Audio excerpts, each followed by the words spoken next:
It's live. Hi, Facebook. How are we today? We're here at Comic Spot Studio, virtually. Yeah.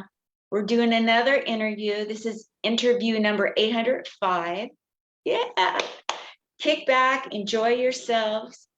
I have a don't ask, don't tell policy here. So if you're not wearing clothes, that's on you. I don't want to know about it. I have a weak heart. Okay, so today I have a sponsor, Veterans of Comedy. Anytime you're looking for someone who served our country to serve up jokes, get a hold of Will C over at Veterans of Comedy. I'm a proud veteran of the military.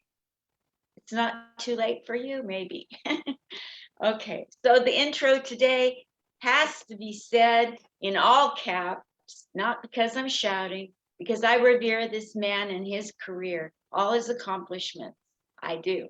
And I happen to know people in New York don't want to just waste his time. They don't want to mess with him. They love him. They just don't want to bother him because he's somebody that they revere, not because they're afraid of him.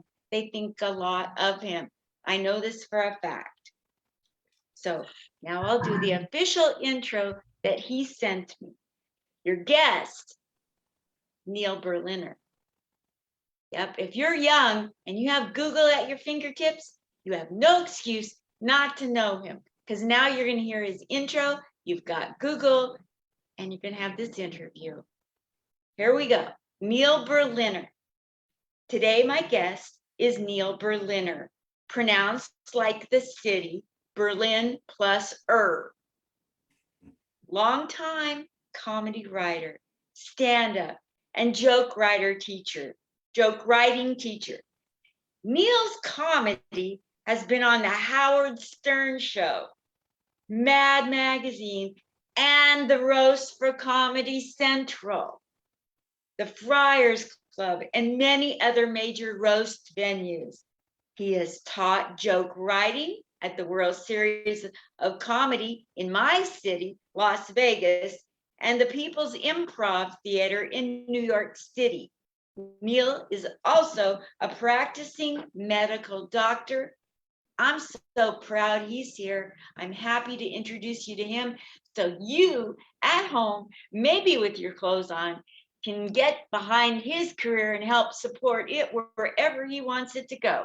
So without any further ado, whatever that means, here he is, Neil Berliner. Yay! Woo! Hi, Linda. How are you today? Fabulous. How are you today? Pretty good. I'm down here in Florida, actually. I hear that. In Florida, they have guitars on the wall. Oh yeah, those are my two guitars that I love. One is signed by Tom Petty and the Heartbreakers, and the other I got for my son on my son's birthday from Les Paul. It's a Les Paul guitar signed by Les Paul, actually. My goodness sakes, I'm getting chills. Ah, Tom Petty and the Heartbreakers. Wow. That's something else. Something else. Never did know if they're related to the NASCAR people, the Pettys. very good. That's a good one. There's Well, got well, Tom Petty's from Gainesville, so there are a lot of NASCAR fans in Gainesville. yes. Wow. There's got to be some jokes in there somewhere. Gotta be. Just don't call him petty, because he was a very generous guy. He wasn't petty about anything. Wow. Always great to the fans. Just a nice guy all around. I'll tell you a story. I was in an Uber in New York, and on the radio, something came on, and it was that Tom Petty is on life support, and I started crying in the Uber, and I'm getting a little tearful now. Actually, I love the guy. He's fantastic, and the Uber guy said, "What's wrong?" I said, "One of my friends just died." That's what I said. And a lot of people feel that way about him, that he was their friend, even though they never met him. He related to a lot of people very well. Wow. Yeah. Oh my goodness sakes. When did he pass? I think it's 3 years now. Oh my gosh. Yeah. Speaking of passing, this pandemic, New York, Florida, I mean, you're in a couple of the hotbeds. Yeah, How's yeah. that been for you and your friends and family? Well, we've been very careful, getting boosters, isolating.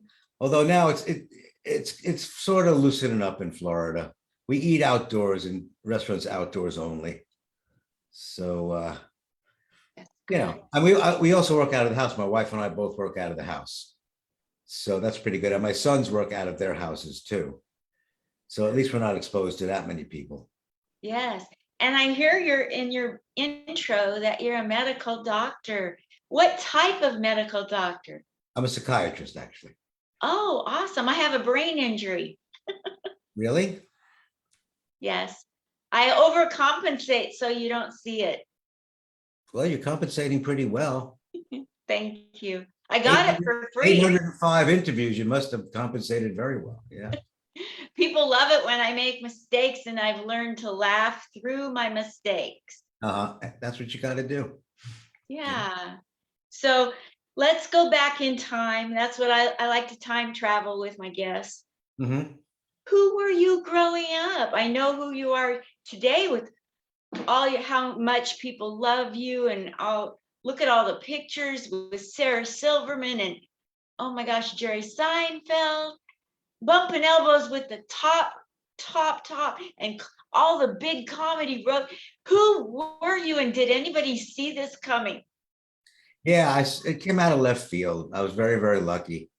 I always told jokes when I was a kid. I grew up in Brooklyn, where everybody jokes around about everything. And I just got a few breaks. I started writing, and about, I guess, 20 years now, about 20 years ago, I saw this elderly woman in a club doing rap, and I liked her persona.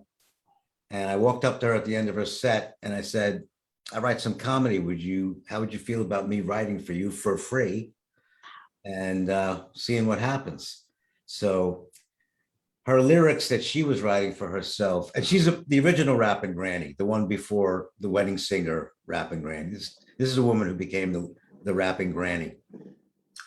And her lyrics were funny, but they were kind of tame. So I added some rap features to it, some sexual features, made the content a little younger. And 6 months later, the Howard Stern show called and wanted her on. And she wound up being a multi-episode guest on the Howard Stern show. And that was like the first break I got in comedy writing, which is a tremendous break because Howard has the most listened to radio show in history. Yes. So it was a good place to land. Yes, man. And so growing up in school, were you quiet and shy, or were you always cracking wisecracks, or how did Well, you get your funny? Well, I was a short kid, and so I got picked on by some of the big guys. So I used comedy as a defense, I think. And I started roasting people before I even knew what a roast was. I started using basically insult comedy that got them laughing and got them to leave me alone. So that's where it started. And now when I speak to old friends that I haven't spoken to in a long time, I asked them, was I even funny when I was a kid? I don't even remember. They said, oh yeah, you were always cracking us up. So I guess I always had my father was a very, very funny guy. He did accents, did all kinds of impersonations, told great jokes. And I'm sure I got a lot of that from him. So the combination of being in Brooklyn, being picked on, and having a funny father, I think helped me out a lot in this field. Absolutely. Yeah. So was your father born in America, or was he an immigrant like my parents? Now, he was born in America. Okay, He was a awesome. salesman. He was a salesman and he knew how to relate to any kind of person. So, Absolutely. which is important when you're a comedian, you have to relate to your audience. There is a similarity. There's a similarity there. Yeah. Yeah. Wait, I have a question while we're on the audience. What do you, Neil Berliner, do when you walk into Gotham and there's a crowd? What process do you go through to read the room? Everybody has some different answer. I love I that. don't really read the room. I just go for my material and I go for the high end intelligence people. And the ones who are going to get it are going to get it and laugh. And people who don't get it don't deserve to get it. You know? You know what I like about A comedian friend of mine, his name is Gino Bisconte, early on in my writing, professional writing career, he said, make them work for it. Don't make the punchline easy, so easy that the whole room gets it necessarily. Make them work for it. Make them think about it. And I think he's right about that. I love that. Yeah. I think women, and I'm going to say this, so just hang on to your horses, women out there. I think women tend to over-explain in general, just in communication. I'm not going to say anything negative about any woman because one of my friends, I'm not going to mention who, he's a well-known comedian, very good, excellent comedian. And he was once written up in a newspaper, I won't say which one, and he made some comment about women comedians and it was misinterpreted. And he really took a beating for a while, but he's a guy in the world. So, I mean, what did you say about women? How'd you criticize women? Maybe your brain injury was kicking in. They talk too much? No, not at all. I think that we give the jokes away. We have a tendency to do that easier than a man because we're used to talking where we feel historically, I'm a baby boomer. We historically feel we have to justify everything coming out of our mouth. Explain. And so women get dinged in comedy for too many words. Even if we tell a one-liner, somebody that'll come up, you could take a word out. Well, there's always someone in the audience who comes up to you and says, why didn't you do this or that? And here's a few jokes you can use. The first few jokes I'm giving you will be free, and don't expect them to be free after that. And I'll see you next week, What's the worst advice you ever got from anybody in your entire life when you were being funny? Stay in comedy. What's your best moment in your comedy life?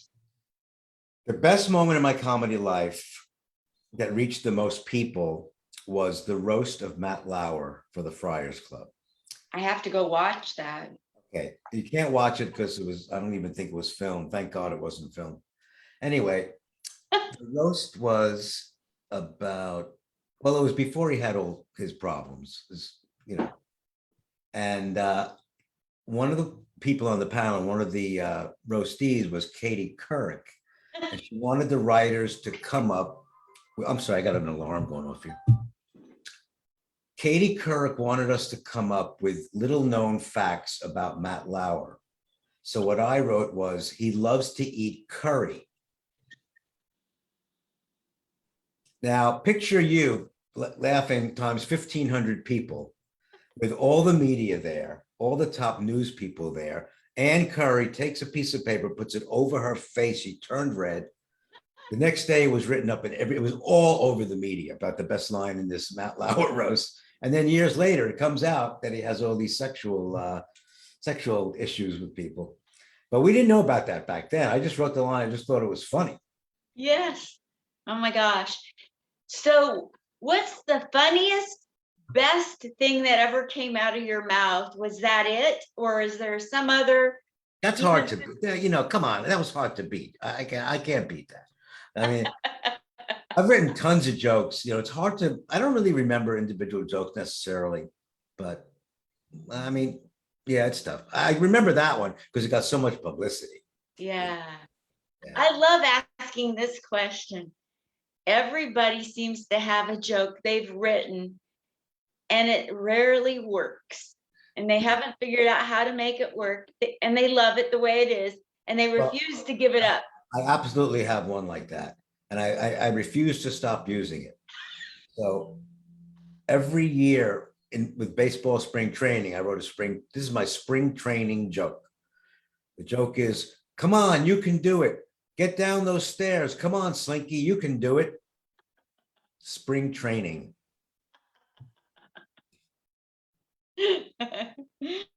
I have a baseball joke. Okay. Just wordplay. I don't want you to get all excited for nothing. Well, wordplay is one of the categories in my joke writing class. So let's see what you did. Okay. Did you hear at the World Series this year that they wouldn't allow pregnant women to watch the game live? No. Yeah.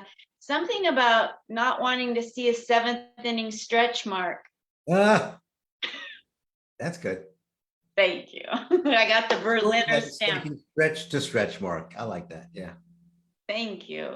Who's your favorite comedian that Oh, we always get asked this question. Oh my God. in history who's dead? Well, look, the thing is this. It's sort of like baseball players. You can't say who's your favorite baseball player. You go by era.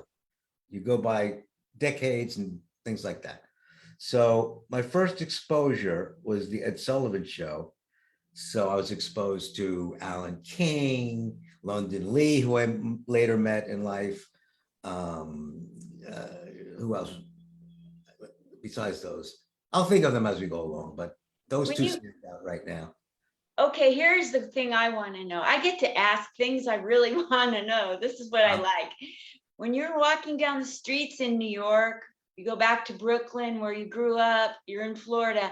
How many times do you get bothered for an autograph or people recognize you? Very rarely, but it happens. It happened with a comedian I worship, Todd Barry, Yes. and it happened with another comedian who's becoming the most famous comedian slash magician in the world, Harrison Greenbaum. Wow. I think it's Greenbaum. I hope I'm not getting his name wrong. He'll kill me. It's Harrison, begins with a G. I hope it's Harrison Greenberg. It's early in the morning, Harrison. Sorry. Oh my gosh. What's something you have not accomplished in your comedy life that you have to accomplish before you get old and kick the bucket like me? Well, I'd like to get a sitcom script accepted. That would be nice. Absolutely. It's not easy though, because there's so many hurdles, and age is one of them. You know, Hollywood is a young town, and like the breaks I got, you have to get all kinds of breaks to get a script written too. I've gotten breaks in the joke writing end of it, and it's made me successful in that area. But you know, I don't live in Hollywood, and I'm not 25, and it is what it is. I've accepted my role in comedy. I'm happy with it. I write jokes for a lot of comedians. People know who I am on Facebook, and a lot of famous comedians I've hung with respect my jokes. So that's really enough for me. I like when peers of mine like my stuff. Yes. That's what I like about this. What is it that, how much does it cost to get jokes written by you? Is that a thing not to ask? I have a brain injury. Well, do you have a coupon? Because you get a discount with a coupon. Do you take the military discount? Yeah, 10% for all military and elderly. It's just like Hey, wait, you might qualify for both. Oh my gosh. I'm sorry. I couldn't resist. I'm a roast writer. What do you want from me? I qualify for every discount. Talk to me about your joke writing class. People would probably want to know, or getting one-on-one help from you. Well, I teach about different categories of jokes, what to avoid, I guess, when you're telling jokes. A lot of people don't know where to put a punchline, and I call it the punch word. They mix it into the middle of the joke, and then that's the funniest part. And then they keep talking, and the audience gets confused. The brain has to get these jokes very quickly, and you can't put anything confusing in a joke, and you can't put any extra words in a joke. So I think that would be the best advice I could give people who want to write jokes. You have to know exactly what you're saying. Like Seinfeld doesn't ever have an extra word. There's everything. It's scientific. It's very mathematically written. The good comedians don't fluff them up with all kinds of unnecessary verbiage. I get That drives me crazy too. All the extra words, because when you're a younger comedian like myself and you watch people who've been in the business a long time, you see the economy of words. You can hear Absolutely. it, the Absolutely. rhythm, the And I music. talk about LPM, laughs per minute. The quicker you do a one-liner, the more you can do, the more laughs. So I think that's important too. Important for Absolutely. that reason, to get a lot of jokes in for your allotted time.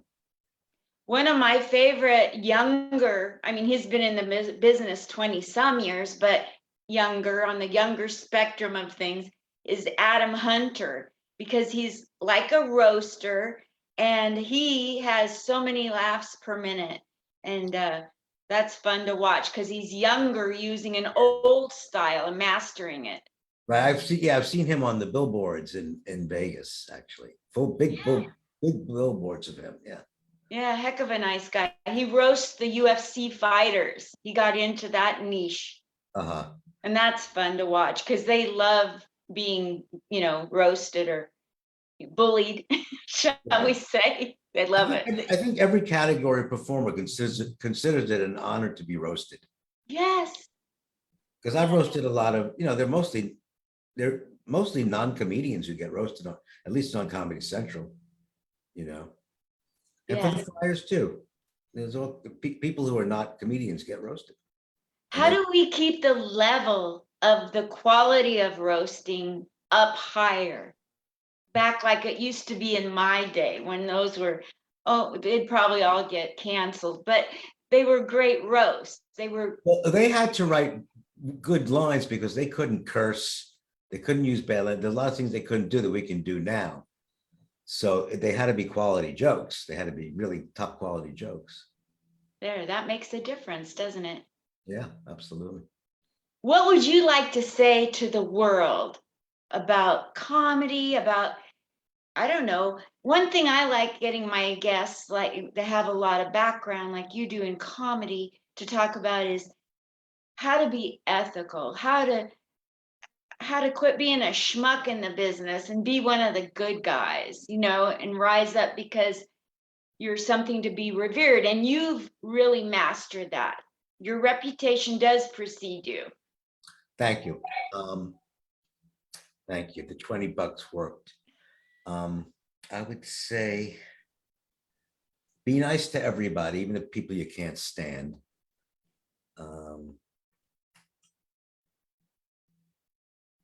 How can you be respected? You see, when you start in roasts and with the Howard Stern show, the respect level is already suspect, because it offends the Howard, these things offend people.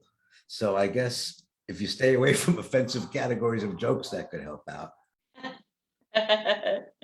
What do you think Be of nice. You can write a roast joke, for instance, or a monologue joke that's got a little twist to it, but don't be vicious about it. And don't be just vicious and not funny. That's the worst. One of the celebrities did, I won't say who, she did a joke about somebody on the panel whose colleague had died. I'm not going to get into all the details. And all she said was, well, it should have been you. And it wasn't a joke. It wasn't funny. Everybody hated it and gave her dirty looks for it. But some of your audience might know who it is, but I don't want to name names. Yeah. Oh my gosh. Well, there's people out there inside of comedy who have had reputations for being mean, like Rickles, Lampanelli, and deep down inside, it really never has been about being mean. That's been a persona. Right, absolutely. I know Lisa, and she's a lovely person. She is.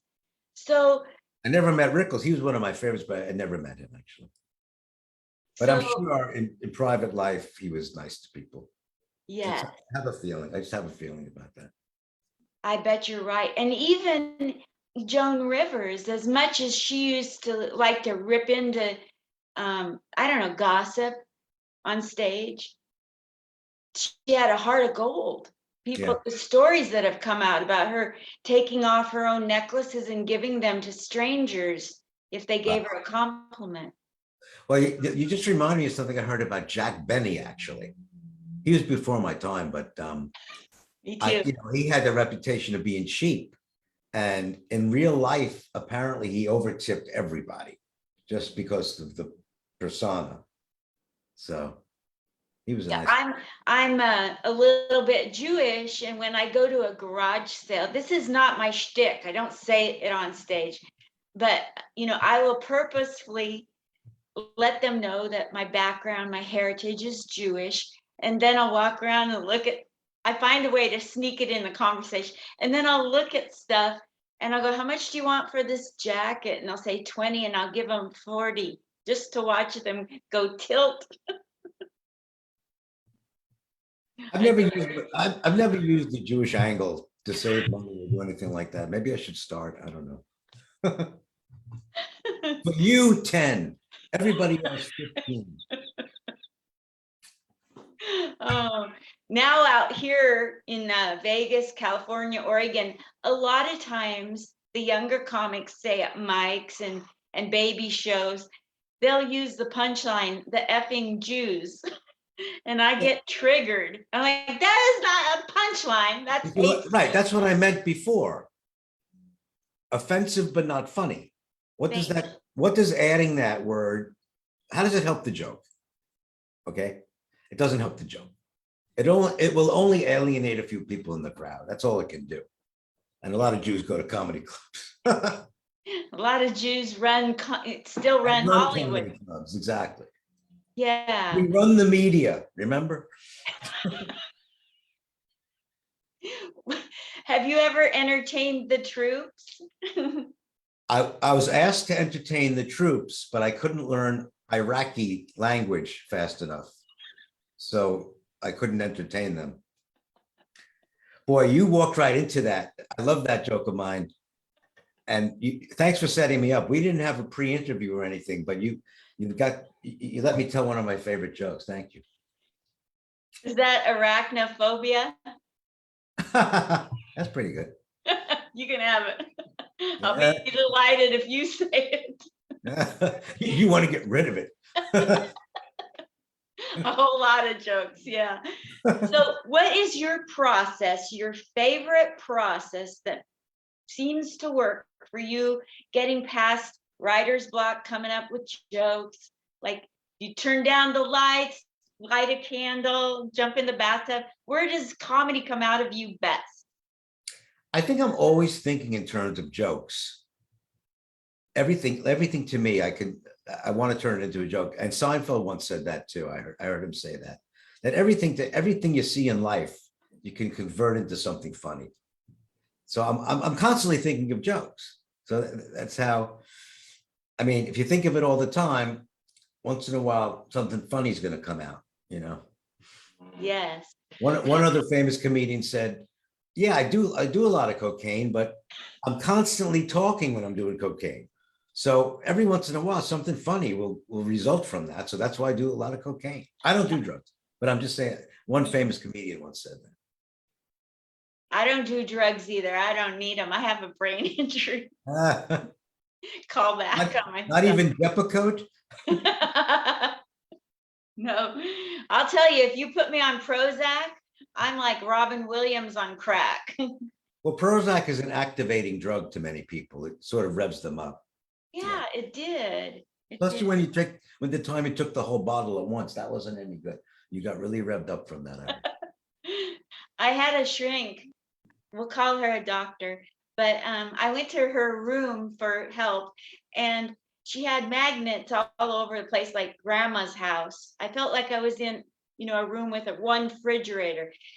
And anything I told her, Neil, she said she had it. And I was like, this is not your session. This is mine. Oh my God, that's terrible. That sometimes doctors, they make it all about them. It's ridiculous. Yeah. Do you have, are you allowed to say anything funny that's happened in your practice?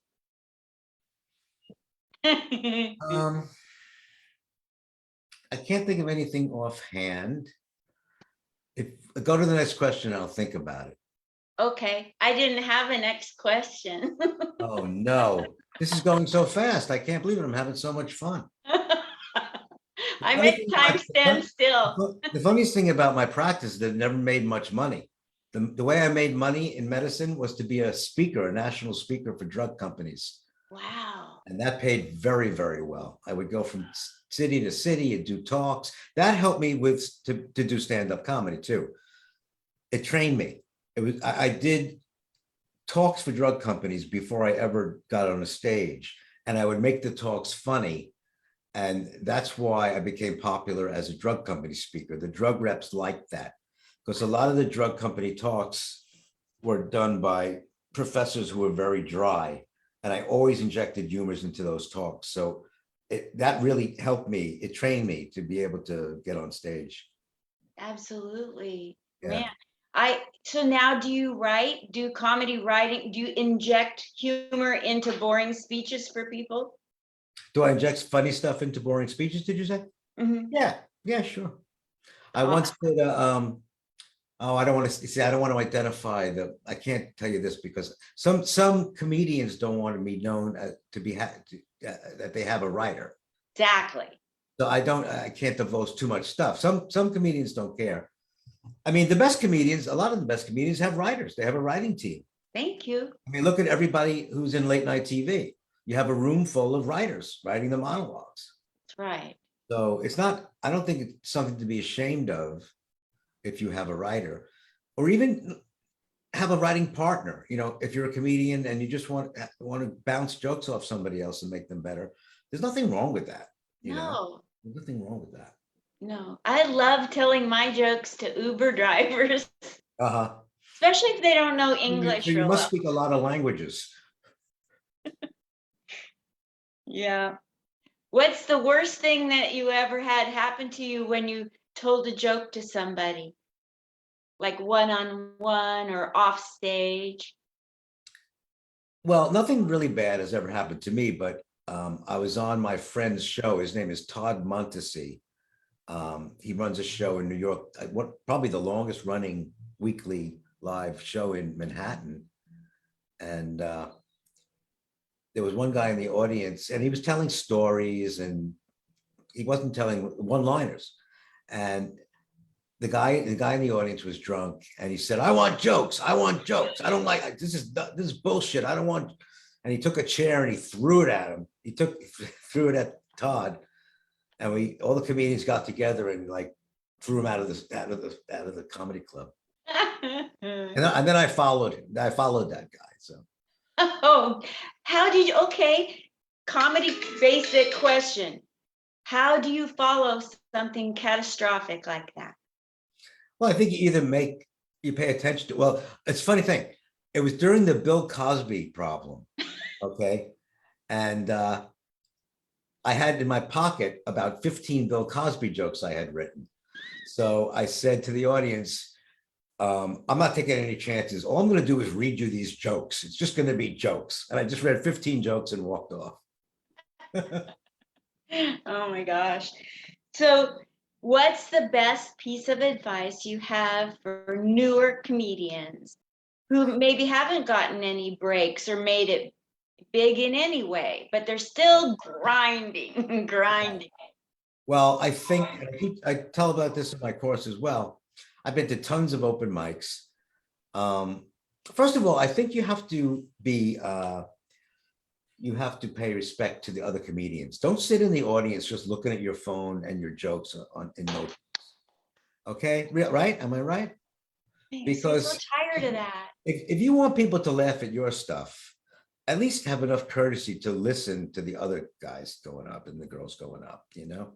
Yeah. But that's one thing. And the other thing is, I don't like when people read notes on stage, even if it's an open mic. What if it's a brain injured person?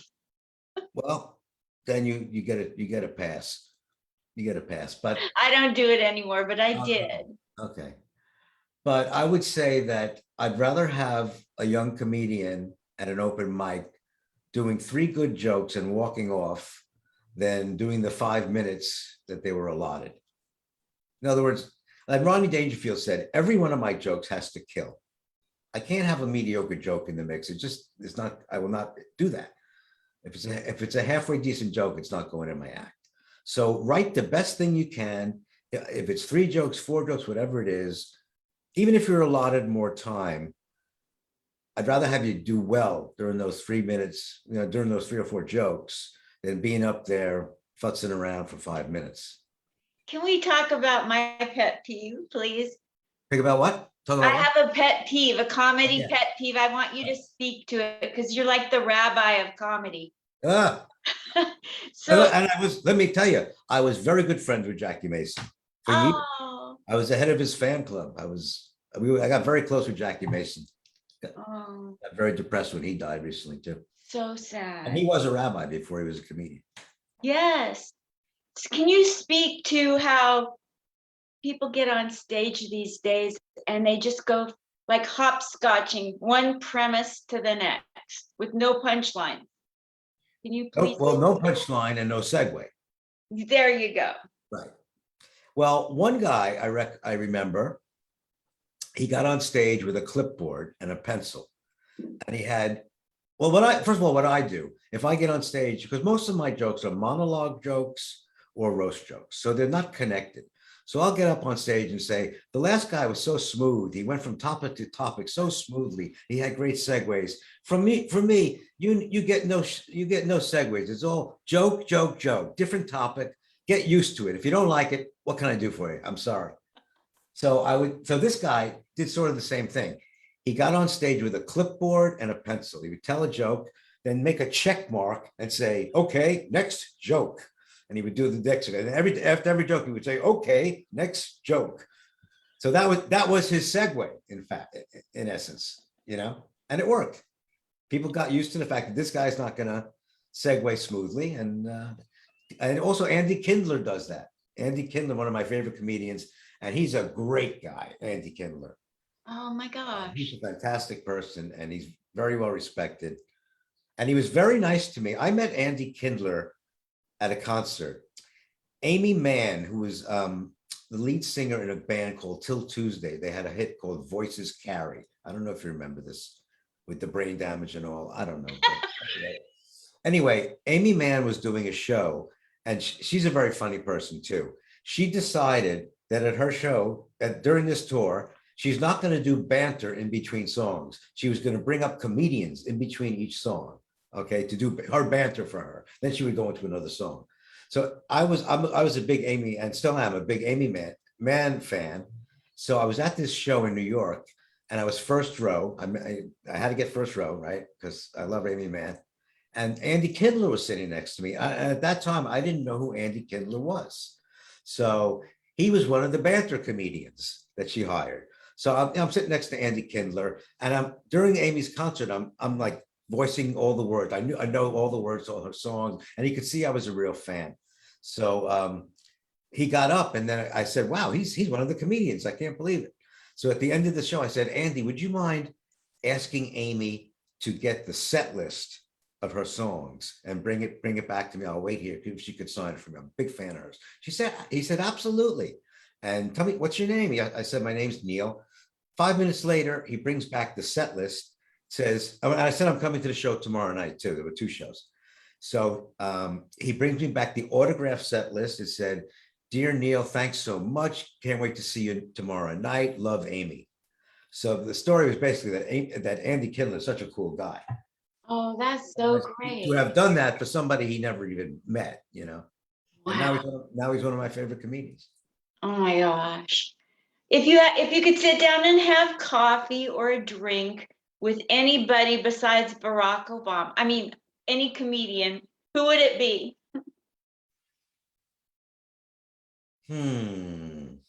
See, now you're making me pick and choose. Well, I've I met a guess. lot of famous comedians, so they're out, just because just because I'll name somebody else doesn't mean I wouldn't have wanted to meet the other guy. And you can go with deceased. I'm sorry? Oh, deceased. If you want to be safe, you can go with those that have gone on before us. Deceased counts. Okay. Maybe W.C. Fields or somebody like that. One of the ancient. I have a autographed picture of Laurel and Hardy. They would have been nice to meet. Even the Three Stooges, the Three Stooges didn't get enough respect, I think, when they were doing what they were doing. And women hate the Three Stooges. I don't. Well, that's good. That's good. I love every comic. Everybody has a voice. I mean, look, if you're talking about physical comedy, they were the best at it. They were just fantastic at it. Although Yeah. it was mostly just violence, but they did it in a funny way, I guess. I love the Marx brothers. Yeah. Well, the Marx brother, Groucho Marx, I also respect very much because he uses wordplay a lot the same. I find that I write a lot of jokes using wordplay, using puns and stuff. And he did that. He did so much of that. I recognize that in me a bit. I'm not saying I'm talented like Groucho Marx. I'm just saying that the structure of the jokes was similar in many instances. Why do puns and wordplay get a bad rap? Like they're the amoeba level of comedy. Because most puns are like low level. They have to be well thought out, They say puns are the lowest form of humor, but if you use them right, I wrote a joke this morning, very early in the morning. I was like in the middle of the night. Facebook, Mark Zuckerberg changed the name yesterday of the company, right? Remember what he changed the name to? Yes, Meta. Meta. So the joke I wrote this morning was I took a picture of Mark Zuckerberg and I wrote, I once met a schmuck. And it's getting a lot of likes on Facebook.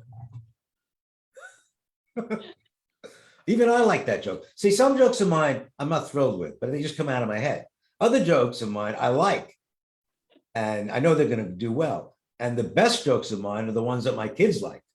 You get your family to like your jokes. Zuckerberg is German for Sugar Mountain. Uh-huh. Oh, that's a Neil Young song, Sugar Mountain. Oh, so way before Zuckerberg. Yeah, anyway. I don't know. In my mind, I'm thinking Sugar Mountain, aren't we talking cocaine at some point? Back then, I don't think they were thinking of that when they but I can see, I see what you're saying. I don't see him as a drug person anyway. No. Cocaine just gets a laugh. It's a cheap laugh. Yeah, he's too goal directed. He's too goal directed for that.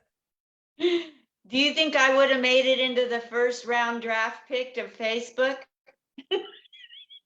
What do you mean first round draft? I don't understand the question. When he started it was all about your looks. You had to be good. Oh, you had to qualify to be in Facebook? You had to have a good looking face. Absolutely. What else do you expect me to answer? If you had to roast me and say something ridiculous about my interview and I wouldn't get offended, I would take it like an honor from you. Well, how would you do that? I want a roast line on you? Yeah. Oh, okay. Let me think for a minute. Okay, I got it.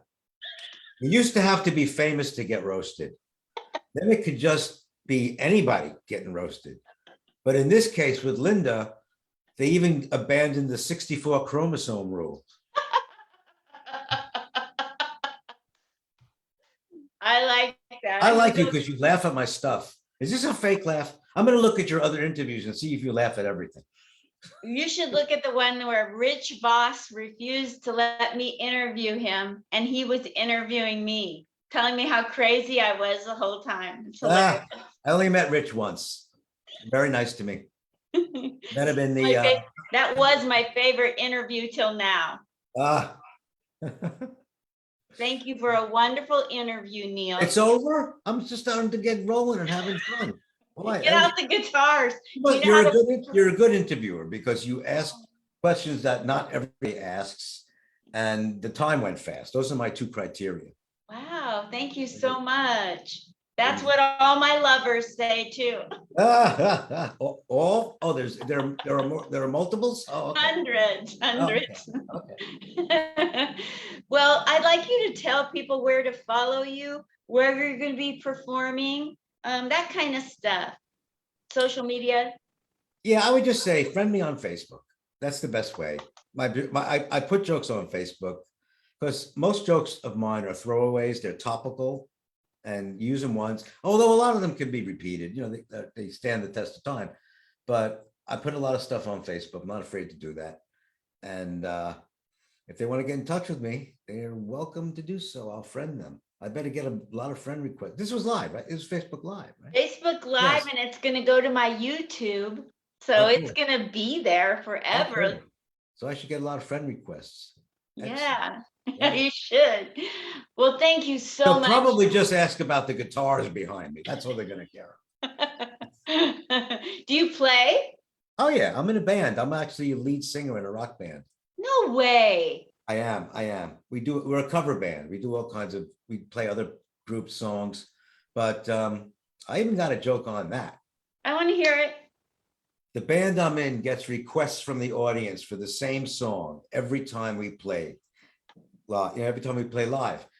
Maybe you know the song, Linda. It's called "Get Off the Stage, You Assholes."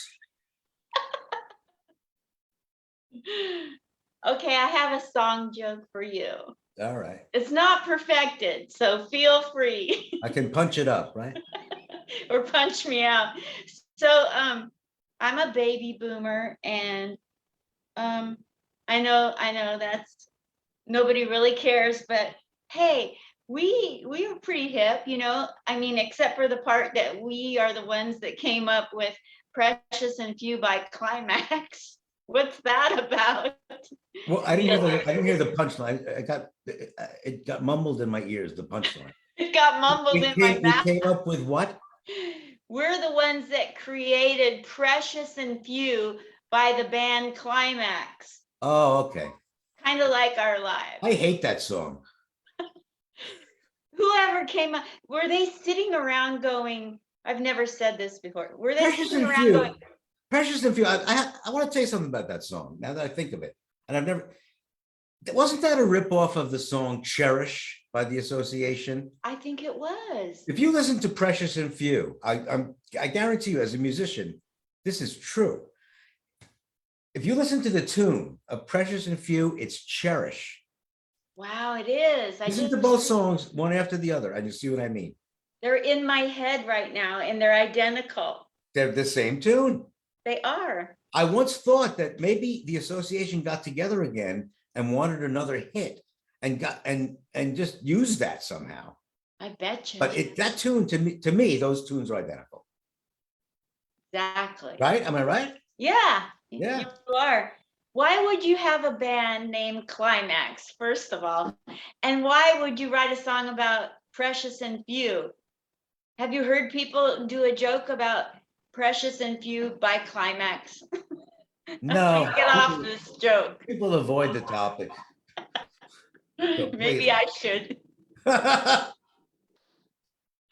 Thank you so much for a wonderful time, Neil Berliner. I'll go post this, and I'd love it if you would share it. Oh, absolutely will. Thank you Thanks, so Lynn. much. Great interview. Thanks. Thanks a lot. Yeah. Thank you. Bye. Bye.